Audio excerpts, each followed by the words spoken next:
ok xưa này nè dạ dương ở toàn mini game thay liên để gọi lại cùng download trắng mission và dương Omni học có thể upgrade Agia Station và dương tới là buồn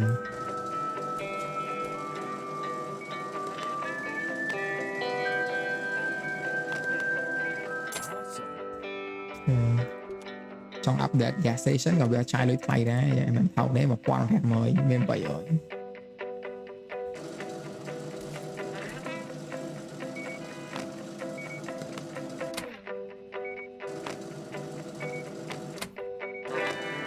giờ nếu anh cứ liên chú bằng nghĩa này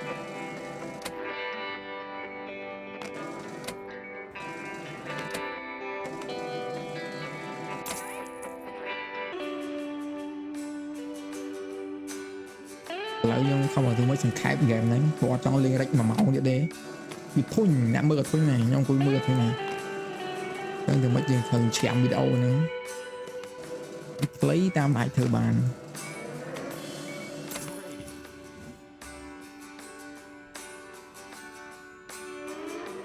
có chia từng nước mấy này ba một con đó này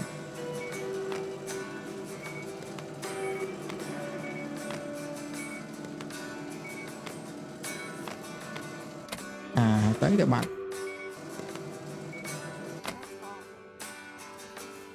free bạn đây hãy thay nhưng nghĩ ra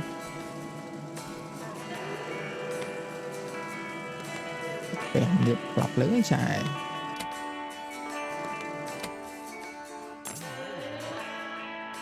nice for price bay gì rồi bạn lại sao mà mình cả sai đây toàn đọc ma nhầm thế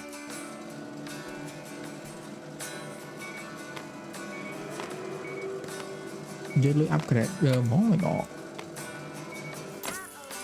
giờ đấy mình tịnh như 10 vạn xong còn lái mấy vùng mới nó stop vậy đọc cái cục khoản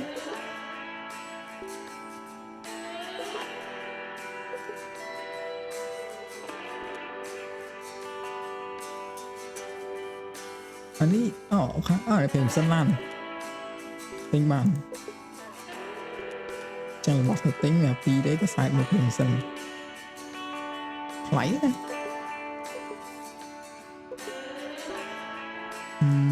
kèm là nhân tính lấy ok có sẽ lựa thằng phó này mà nung xí bắt thổi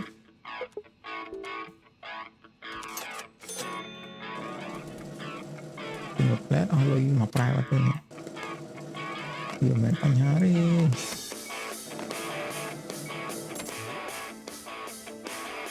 chăm tiếp bù màu nó đào màu bì lìa thời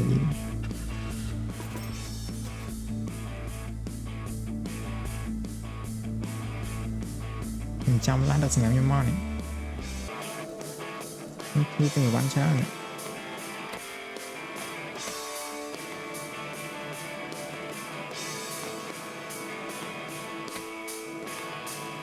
ôi tính phải trụ chuẩn á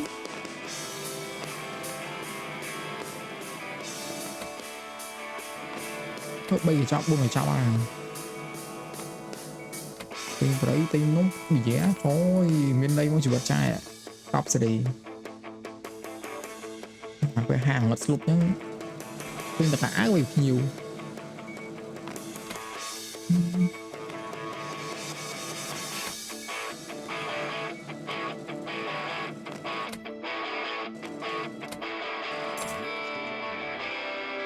ổn cha đồ ôi con hàng mới này kẹt hao này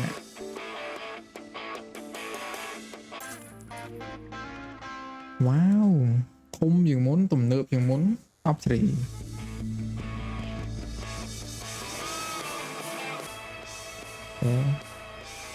đặt lấy nhiều con clear stock ở văn con thôi chỉ mấy cái mình sẽ đua thế nè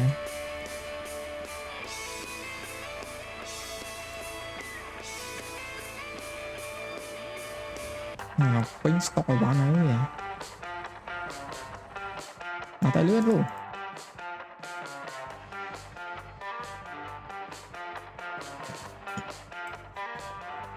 chạy qua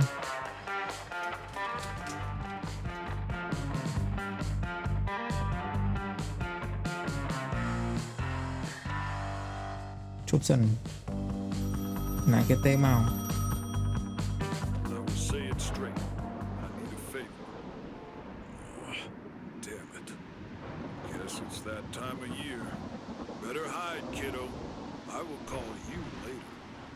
Just one thing.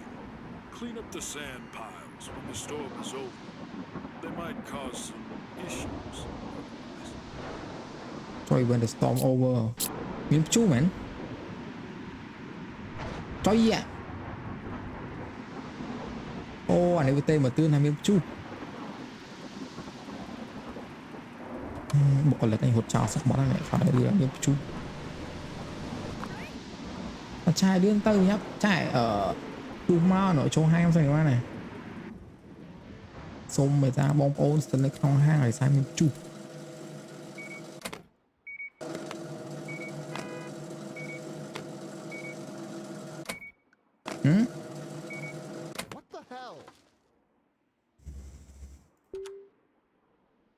Mình mà môi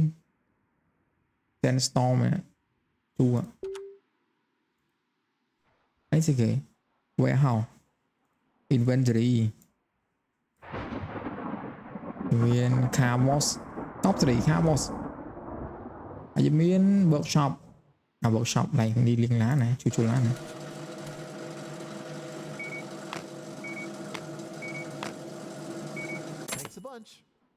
chắc sao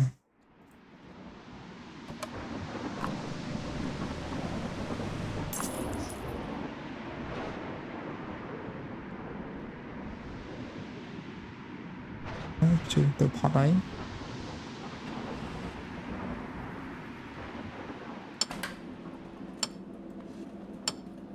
với nó xong là bí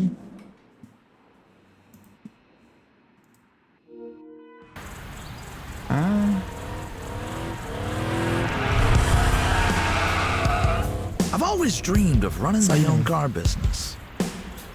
Ôi, bây giờ cutscene. As the saying goes, dream big or go home. Well, and I have dreamed. But in these dreams, I've miscalculated a bit. Hey, Punk,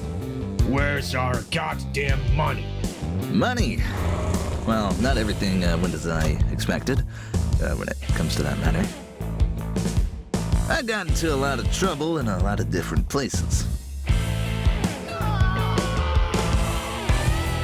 Always the same scenario.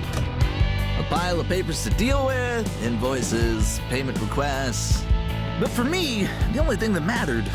was cars. The sound of the engine, the flash of lights, the gentle caressing of the bodywork. But one thing must go hand in hand with the other. Otherwise, funds run out very quickly. And when I was overcome with hopelessness and felt that I would never be able to create what I dreamed of, another chance appeared. And once again, I was one step away from failure. But this time, I feel there is someone here who can help me.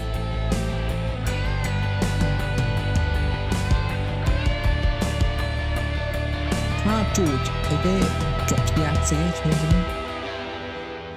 ná cái bờ dương mình cho bẻ lùi cái chân về nó phải restore kha món nó lại liên lan ạ con dương upgrade bán cái lại liên lan môi tiền thì bấm phốt dương mình ra up thì bón chẳng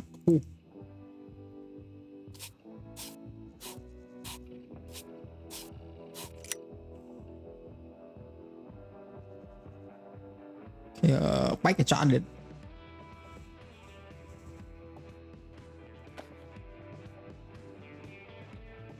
chọn nó mình phải nhá cả chọn sọc survive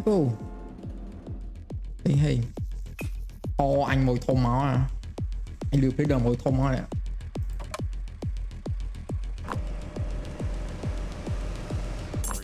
mồi thôi nói đại bắn xong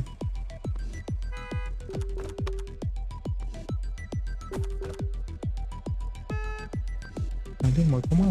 thông ơi tôi mai mà bị cắt nè kìa không ạ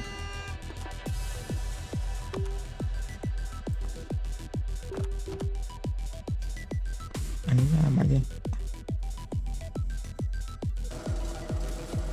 cậu đúng ngược mò đấy thôi ca đừng nghĩ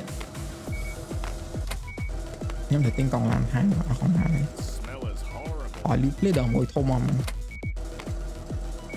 ôi tính chớn ạ hai cái nãy như tình rèm cái nhám thật tất ban sơn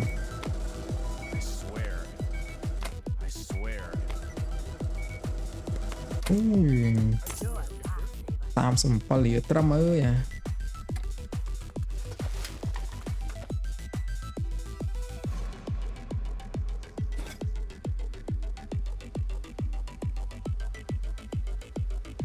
short cut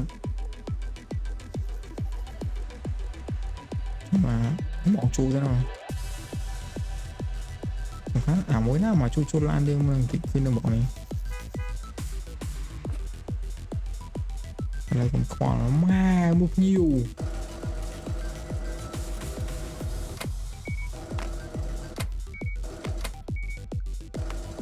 anh cắt lối chuột rồi mà trong tẻ đấy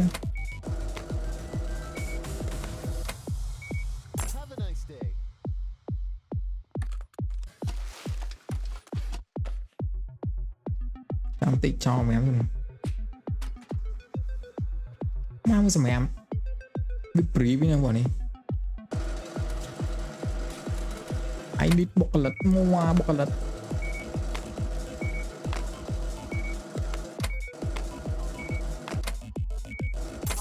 cái cả bọc lật thì bọn bọc lật mới tiết tên là restock để bán nó bán là hay chặt chay ngày bán rồi độ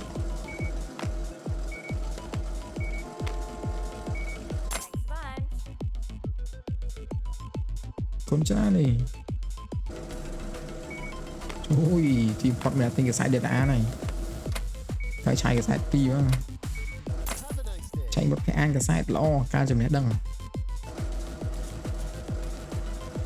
lưới còn là lụi ván chạm sáng lưới mà khổ ông tinh phải trụ khổ dụ đó rồi rồi tính thầy mà sân lan được chi làng trong sao này trời tính phải chạy nên trụ trời đấy trụ đáy mà hớt mấy con ra rồi mai mười vạn quả đấy qua bì đấy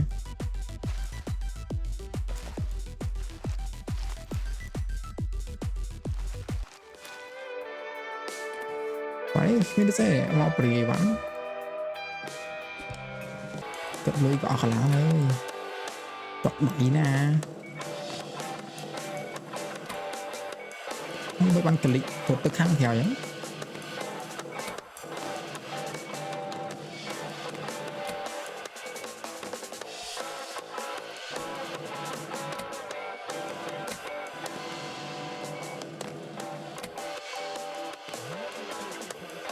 đây cho cờ môi rằng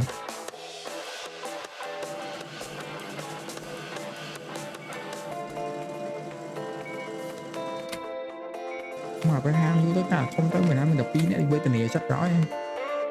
xong 7 mẹ ba này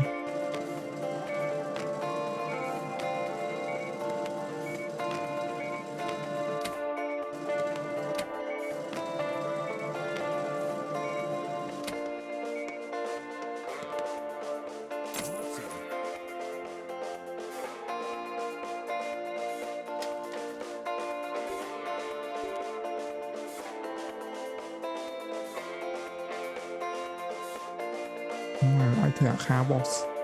hay lối mẹ bây giờ thưa khá boss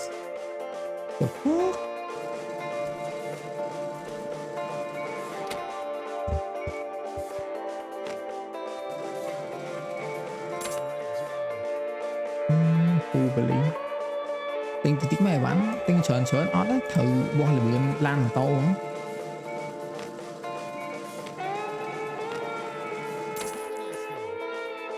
cái con tràn rồi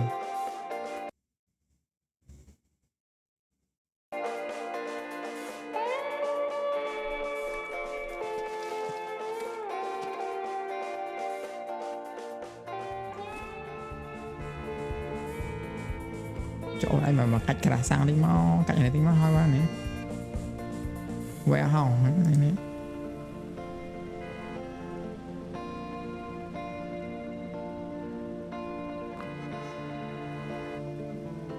thực ra một quãng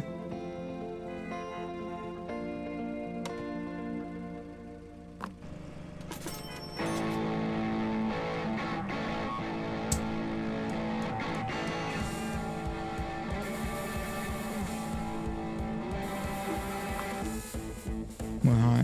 chung mía nha khơi nhỉ dơ mau từ 4 bọn ấy ta và pi à lấy mà cá nghe cứ một vật mà lưới cha thế quả chạm sẵn với là bài cũng bao chặt lên mình tẻ tại hồi thơ lan đấy cũng chín lưới vậy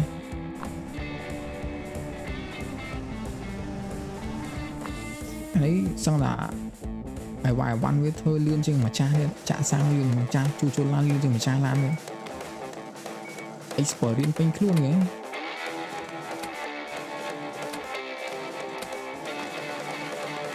ôi tên phải về an sai lắm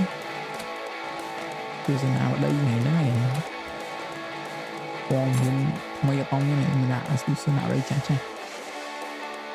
để rồi cho gì mình trong app thay cho gì cả rồi thế mà muối nè thằng là nói ơi nói nó đây bạn nói mọi người á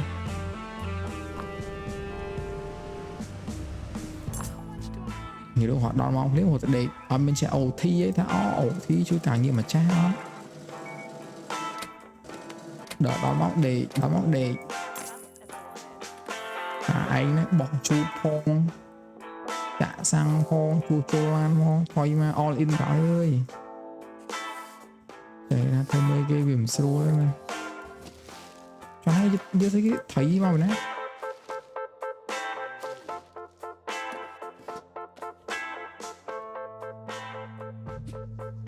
mạch quá rồi, cúp cháo rồi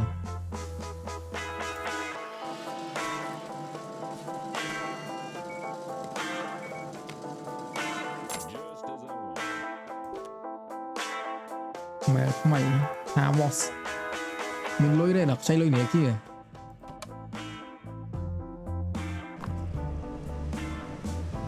trẻ trong xong lôi xây lôi này kia nó khát lôi tôi vào cái quỷ chụp trên tay mình làm bên tại trả sang phong đi phong chất cút à phải cái nắp tử nó to mình là kha boss cho mình kha boss mình lọp rồi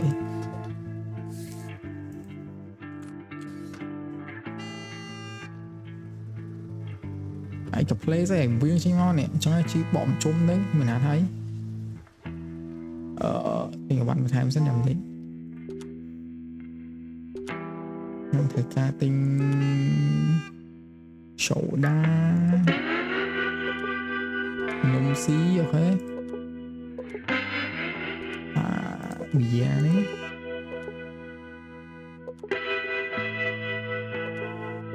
rồi miếng bộ này thời ca tế size ok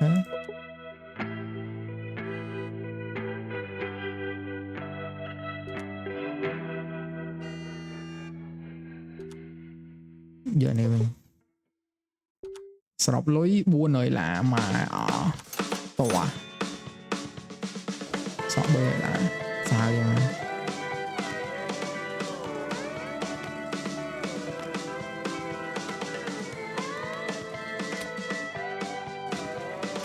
người là trong luôn lôi cái này kia một quán này như một bị dột tuấn nghĩ rồi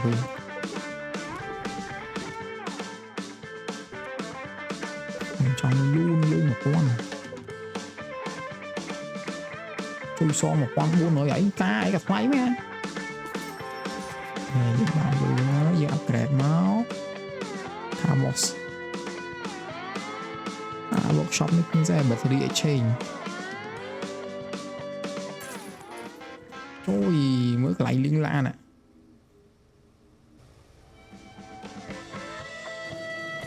giờ vừa lôi ví dụ tôi mới lôi tại cái son với một quán buôn rồi trôi phải vậy nha cái lịch bắn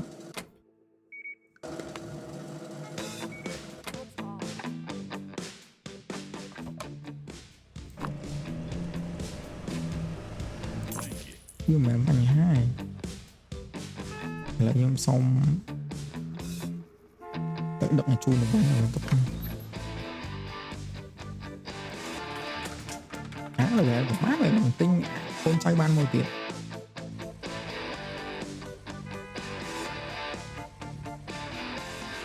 cho nó biết chặt chay nó áo sụn ban phí ngóc và lại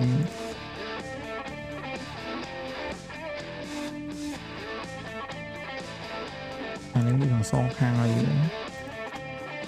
thì ban con trai píp lại để mà trốn nói biết thơ ca một anh mà tại bây giờ lấy thơ ca đã nhiều ngon đi về làm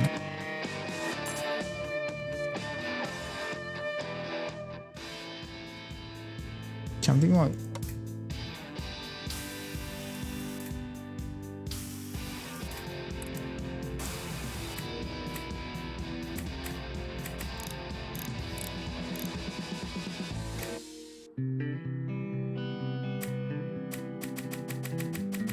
mấy bạn ạ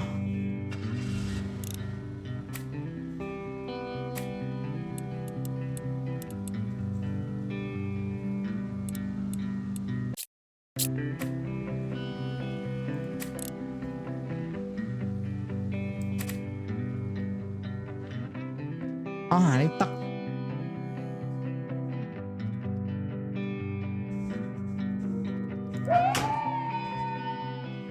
xây đằng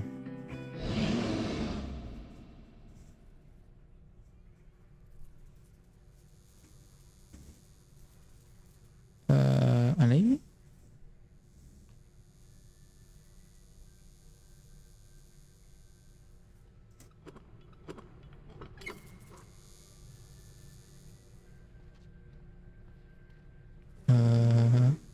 thấy phạt school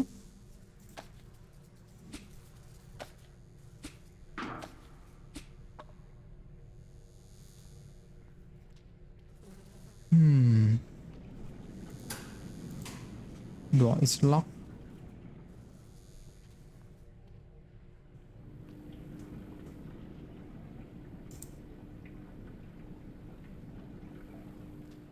okay anh em bên IT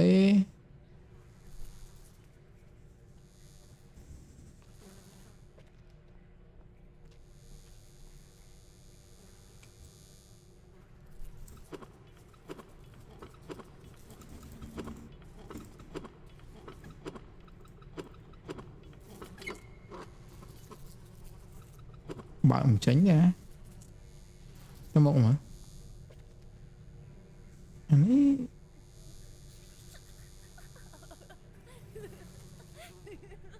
nghe mình lại nó bảo à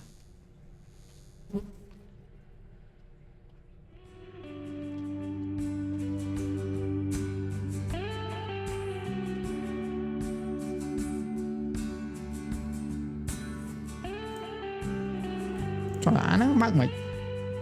làm gì explore the swam speed man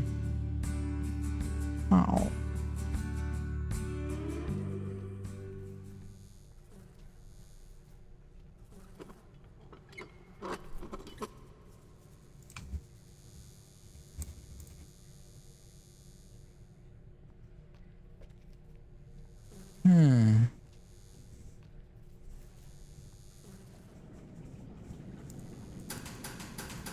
còn ấy lock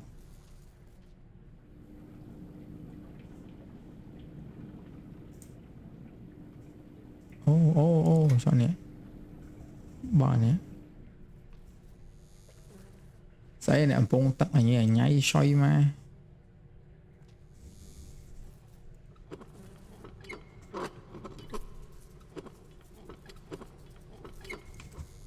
chuyện bác ảnh ăn thuyền mà nhảy mình hột một bác thuyền đi nãy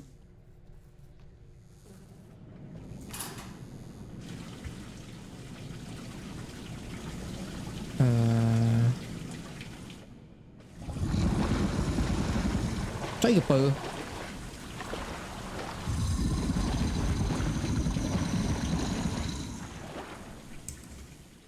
gì mà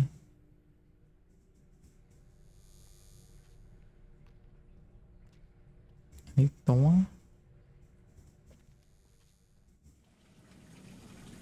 mấy lời tranh xéo như từ thứ ba là ai game này bên áo nên là hột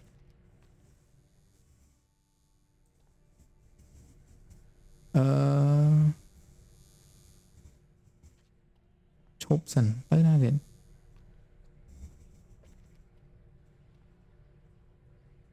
bắn ít lời to nè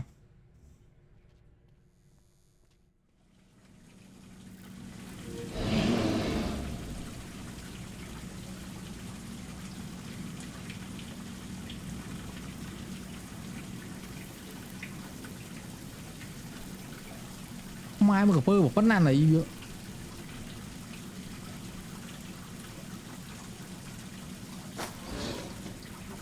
ồ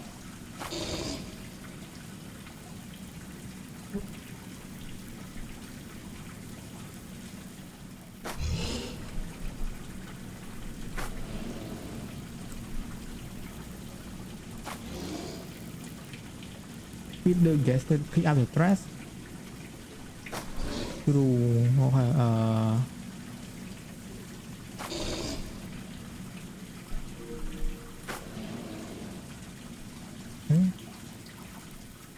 cho xí mất xí đây này rồi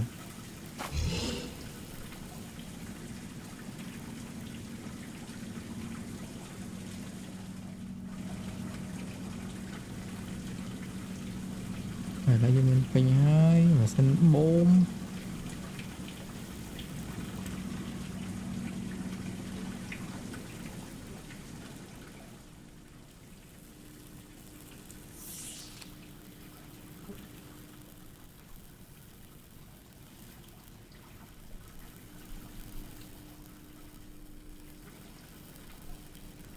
tối tới nào mình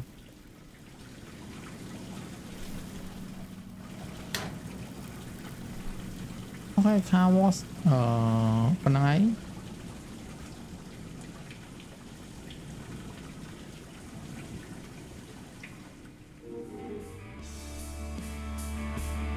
bật uống sủi á mai mà chú anh chơi bà đói à khi chơi bà đói ơi liên lán mà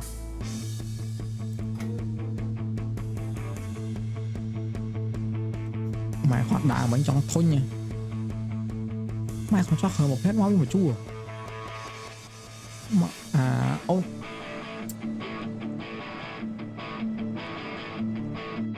Hendoris Register Clean up make ice cream Restock mặt nguyên khang chả hết đó thế gì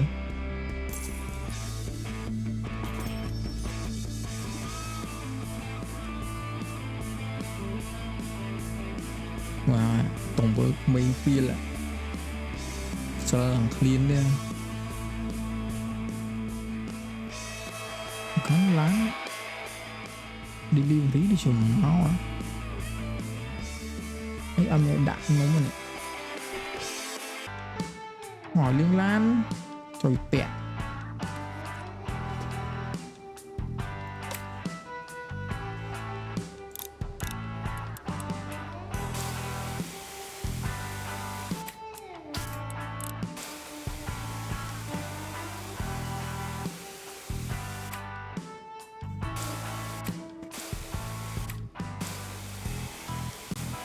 rồi tẹt tiện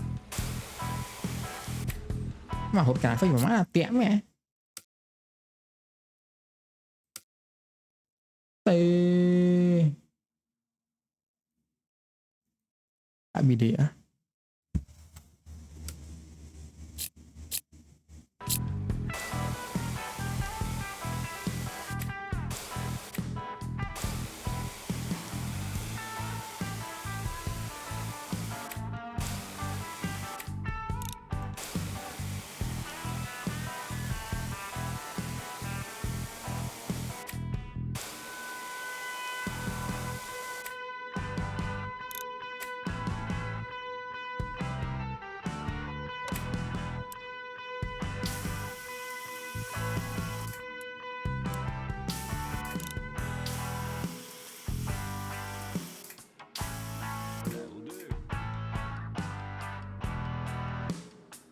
wow dừng biến xa hai bên đi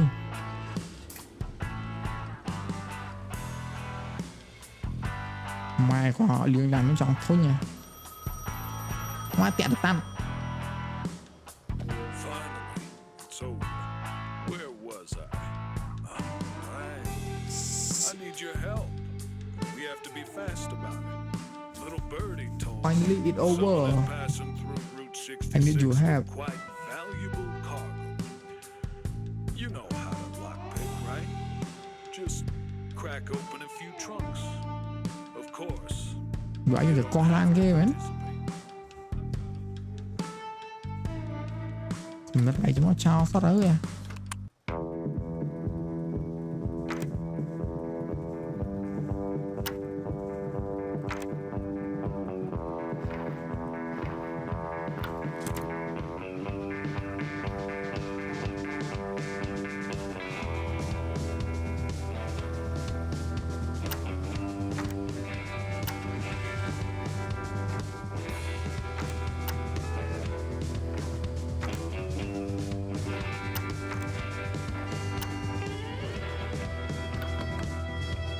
Phì ơi còn đó resort này mai tẹt đập tắt à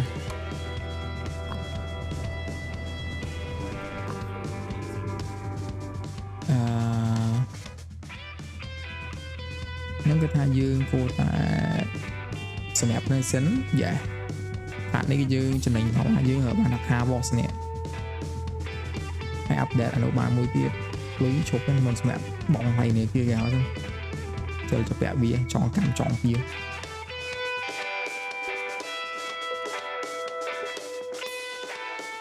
hay lạch mà phải ta vẽ cho anh bị tí áp cái là gì vậy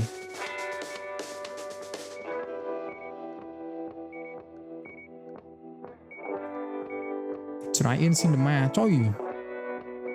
chốt dần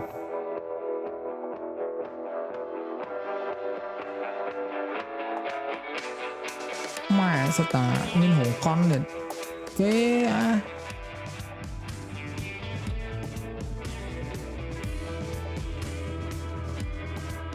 ok chắc